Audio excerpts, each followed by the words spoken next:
নমস্কার বন্ধুরা, লতিকা রান্নাঘরে আপনাদের সকলকে জানাই স্বাগতম। বন্ধুরা, আজ দারুণ পদ্ধতিতে আপনাদের বানিয়ে দেখাবো মাছের চপ। তো বন্ধুরা, ঘরোয়া উপকরণ দিয়ে কিন্তু খুব সহজেই এই চপটা বানাতে পারবেন। তো বন্ধুরা, আপনাদের প্রত্যেকের অনুরোধ রইল আজকের এই রেসিপিটি আপনারা প্রথম থেকে শেষ পর্যন্ত দেখুন। আমি আশা করছি আজকের এই রেসিপিটি আপনাদের খুব ভালো লাগবে। তো বন্ধুরা, রেসিপিটি বানানোর জন্য আমি উনুন জ্বেলে দিয়েছি আর বসিয়ে দিচ্ছি কড়া। কড়াতে আমি দিয়ে দিচ্ছি পরিমাণ মতো জল।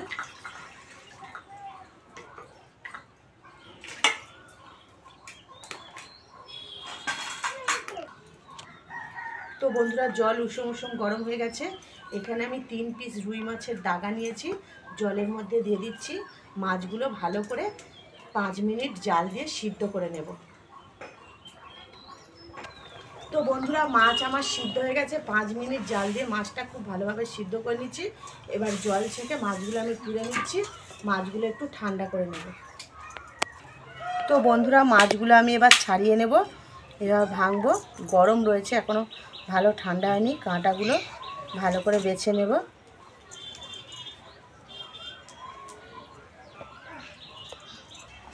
তো বন্ধুরা, মাছগুলো আমি খুব ভালোভাবে কাঁটা বেছে নিয়েছি। আর দেখুন, এখানে আমি 2টো আলু, 2টো গাজর একদম গ্রেটারে গ্রেট করে নিয়েছি। আর গাজর আলু থেকে ভালো করে রসটা নিংড়ে আমি মাছের মধ্যে দিয়ে দেব।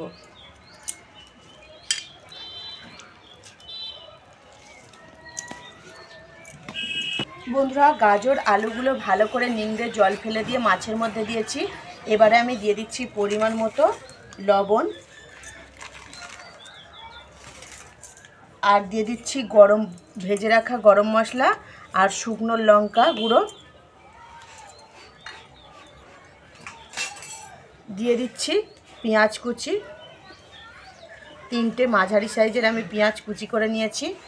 দিয়ে দিচ্ছি আদা কুচি, দিয়ে দিচ্ছি রসুন কুচি, দিয়ে দিচ্ছি ধনেপাতা কুচি, আর দিয়ে দেব বেসন 4 চামচ।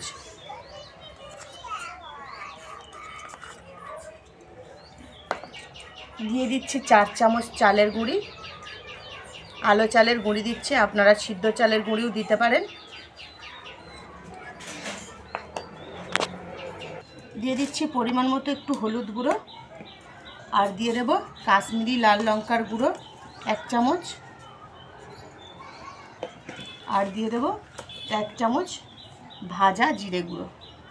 এই সমস্ত উপকরণগুলো খুব ভালোভাবে আমি মাখিয়ে নেব। তো বন্ধুরা, আর দিয়ে দিচ্ছি কিছু কাঁচা লঙ্কা কুচি। এবার আমি এই উপকরণগুলো দিয়ে ভালো করে এগুলো মাখিয়ে নেব। তো বন্ধুরা, খুব ভালো করে আমি পুরটা মাখিয়ে নিয়েছি। এবার আমি কাটলেটটা একটু লম্বা শেপের করব। কাটলেটটা লম্বা শেপ দিয়ে নেব। এভাবে হাতে করে আমি একটু, দেখুন বন্ধুরা, একটা কাটলেটের শেপ আমি এইভাবে একটু লম্বা দিয়েছি। এইভাবে সব কটা কাটলেট আমি তৈরি করে নেব।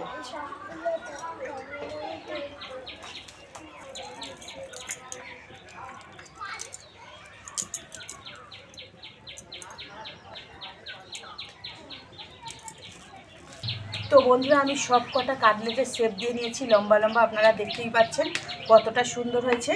আর এখানে দেখুন 2টো ডিম ভেঙে আমি ভালো করে ফেটিয়ে নিয়েছি। আর এখানে কিছু বিস্কুট গুঁড়ো করে নিয়েছি। এই সহজ পদ্ধতিতে কিন্তু এই দারুণ স্বাদের মাছের কাটলেটটা আপনারা বাড়িতে খুব সহজেই বানাতে পারবেন। তো এখান থেকে আমি একটা কাটলেট নেব।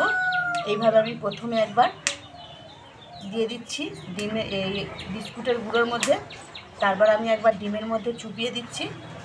তারপর আবারও একবার আমি দিয়ে দেব বিস্কুটের গুঁড়োর মধ্যে। খুব ভালোভাবে দেখুন বিস্কুটের গুঁড়োটা মাখিয়ে দিয়েছি। এবারে আমি আগে থেকেই কড়াতে তেল বসিয়ে দিয়েছি। বন্ধুরা দেখুন, বন্ধুরা, আগে থেকেই কড়াতে আমি সাদা তেল দিয়ে দিয়েছি পরিমাণ মতো। আর তেলটা কিন্তু গরমও হয়ে গেছে। এইভাবে একটা করে কাটলেট বানাবো আর তেলের মধ্যে ছেড়ে দেব। তো বন্ধুরা, আমি ভালো করে নেড়ে ছেড়ে দেখুন কাটলেটগুলো প্রায় ভেজে নিয়েছি, আর একটু হবে। আর কাটলেট ভাজার সময় আঁচটা কিন্তু আপনারা খুব জোরে দেবেন না, তাহলে কাটলেটের ওপরটা পুড়ে যাবে, ভেতরটা কাঁচা থেকে যাবে, ভালো লাগবে না খেতে। তো এই হালকা আছে এইভাবে ভেজে নেবেন। তো বন্ধুরা, আজকের আমার এই কাটলেটের রেসিপিটি যদি আপনাদের ভালো লাগে, আপনাদের প্রত্যেকের কাছে অনুরোধ রইল আপনারা কমেন্ট করে জানাবেন। তো বন্ধুরা, এগুলো কিন্তু দেখুন আমার খুব ভালো করে ভাজা হয়ে গেছে, আর আপনারা দেখতেই পাচ্ছেন কতটা সুন্দর হয়েছে। দেখুন, দেখতে যতটা সুন্দর, খেতেও কিন্তু দারুণ লাগবে। তো আমি কাটলেটগুলো তুলে নিচ্ছি, ভালো করে তেল ঝরিয়ে নেব।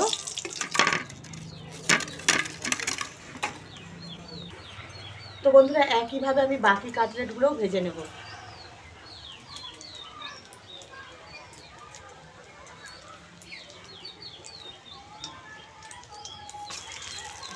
তো বন্ধুরা, আমার সমস্ত কাটলেটগুলো ভাজা হয়ে গেল, আর আপনারা দেখতেই পাচ্ছেন কাটলেটগুলো কত সুন্দর হয়েছে। আর এই রেসিপিটা কিন্তু খুব তাড়াতাড়ি ঝটপট বানাতে পারবেন আপনারা বাড়িতে। তো বন্ধুরা, দেখুন কাটলেটগুলো কত সুন্দর হয়েছে, আর খুব তাড়াতাড়ি ঝটপট কিন্তু তৈরি হয়ে গেছে কাটলেটগুলো। আর আপনাদের একটা কাটলেট আমি দেখাচ্ছি কতটা সুন্দর হয়েছে। ওপরটা মুচমুচে দেখুন বন্ধুরা, কতটা ওপরটা মুচমুচে হয়েছে দেখুন। আর ভেঙে দেখাচ্ছি ভেতরের পুরটা দেখুন কতটা সুন্দর হয়েছে। তো বন্ধুরা, এই কাটলেটটা কিন্তু খেতে দারুণ লাগবে। তো বন্ধুরা, আপনারা একবার ট্রাই করবেন বাড়িতে, আমি আশা করব এই কাটলেটটা আপনাদের ভালো লাগবে। তো বন্ধুরা, লতিকার রান্নাঘরে আজকের রেসিপি এই পর্যন্তই। আবারও দেখা হবে নতুন একটা রেসিপি নিয়ে। ততক্ষণ আপনারা ভালো থাকবেন। Bye bye.